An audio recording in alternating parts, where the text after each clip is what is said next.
Hello everyone, ননিকি দুনিয়াতে তোমাদের জানাই অনেক স্বাগত। আজকে হলো রথযাত্রা। তোমাদের সকলকে জানাই রথযাত্রার অনেক অনেক অভিনন্দন। সকলের আজকে রথযাত্রা ভালো কাটুক। দেখো কত বড় রথ একটা যাচ্ছে, এটা আমাদের বাড়ির সামনে দিয়ে একদম যাচ্ছিল। তো দেখো, আর বিকেলবেলা বেরিয়ে পড়েছিলাম একটুখানি মেলা ঘুরতে। এখানে রথের মেলা হয়, খুব সুন্দর একটা, মানে আগেও হতো কিন্তু মাঝখানে না বন্ধ হয়ে গেছিলো, তো এখন আবার শুরু হয়েছে। খুব বড় করে রথের মেলা হচ্ছে এখানে। তো গেছিলাম, দেখো কত ভিড় হয়েছে। প্রায় 5টা সাড়ে 5টা ওরকম সময় বেরিয়েছিলাম, তো তখন প্রচুর ভিড়। কোনো দোকানে যে দাঁড়িয়ে একটু কিছু দেখবো সেই সুযোগটা ছিল না, মানে সবটা জায়গায় ভিড়। তার উপর তো বুঝতেই পারছো, বাবুর জন্য কিছু দেখা পসিবল ছিল না, এটা ওটা নিয়ে টানাটানি করে। তার উপর দৌড়াচ্ছিল রাস্তায়, তো হারিয়ে যাওয়ার একটা চান্স থাকেই, কারণ কি এত ভিড়, ও হাত ছেড়ে দৌড়াচ্ছে, বুঝলে তো। তো ওই হাত ছেড়ে দৌড়াবার জন্য মানে ওকে যে আমি দৌড়ে ধরবো, মানে আরও দৌড়াচ্ছে।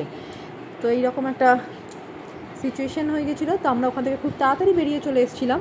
তো খুব বেশি আমি শ্যুট করতে পারিনি, তো যেটুকানি করেছি সেটুকানি তোমাদের সাথে শেয়ার করছি। দেখো দেখো, আর তার উপর কী হয়েছে জানো তো, বৃষ্টি হয়েছে দুপুরবেলা দিকে, প্রচণ্ড বৃষ্টি হয়েছে। বৃষ্টির জন্য পুরো জায়গাটা কাদা। মানে এই দোলনাগুলো যেখানে ছিল বাচ্চাদের সব খেলনার জিনিস, এগুলো পুরো মানে মাটির অংশে, মাটি একটা পোর্শন মাটি আর কি, তো ওখানটা সিমেন্ট করা নেই, তো সেই অংশে বসেছিল বিভিন্ন রকম খাওয়ার জিনিস। সেই অংশে তো নেমে যে সেখানে যাবে তুমি, মানে পুরো কাদা জল ভর্তি। আর যেসব জায়গায় দোকানগুলো বসেছিল সেগুলো যে সিমেন্টের যে পোর্শনটা থাকে, সিমেন্ট করা পিচ ঢালাই করা রাস্তা, তার ওপর বসেছিল।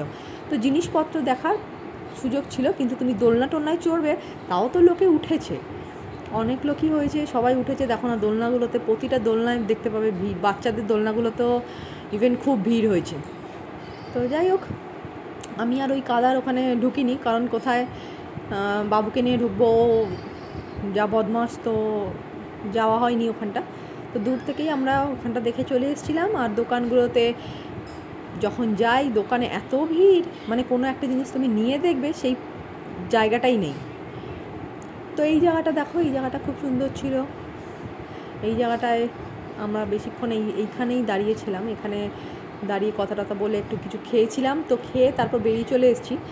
তো এখানে দেখো এই সাইডটা দিয়ে খুবই, আর এই যে দুটো ডাক যাচ্ছিলো, এইগুলোকে দেখে বাবু তো খুব হ্যাপি হয়েছিল। এখানেই অনেকটা টাইম ও স্পেন্ড করেছে, দেখতে খুব ভালো লাগছিল। তারপর মাছ ছিল বড় বড়, সেই তোমার কি মাছ জানি না, সেই শিং মাছের মতো দেখতে, এই বড় বড় মাগুর মাছ যেরকম দেখতে হয় না, সেরকম টাইপের মাছ এখানে অনেক ভর্তি। তো যাই হোক, এই সমস্ত দেখেছে বাবু, এই সমস্ত দেখে এমনিতেও তো মাছ দেখতে ওই দেখো খুব ভালোবাসে। তো ডাক যাচ্ছে, এই সমস্ত দেখেও অনেকটা টাইম পাস করেছে ওখানে। তারপর আমরা না আস্তে আস্তে বাইরে চলে এসেছিলাম, কারণ কি সন্ধেও হয়ে যাচ্ছিলো ততক্ষণ। আর এ যা বদমাস, একে নিয়ে মানে এখানে ওখানে পালিয়ে যাচ্ছে। তারপর কারেন্টের তার ছিল, সেগুলো ধরছে। যাই হোক, চলো আজকের মতো ব্লগটা এখানেই এন্ড করছি, টাটা।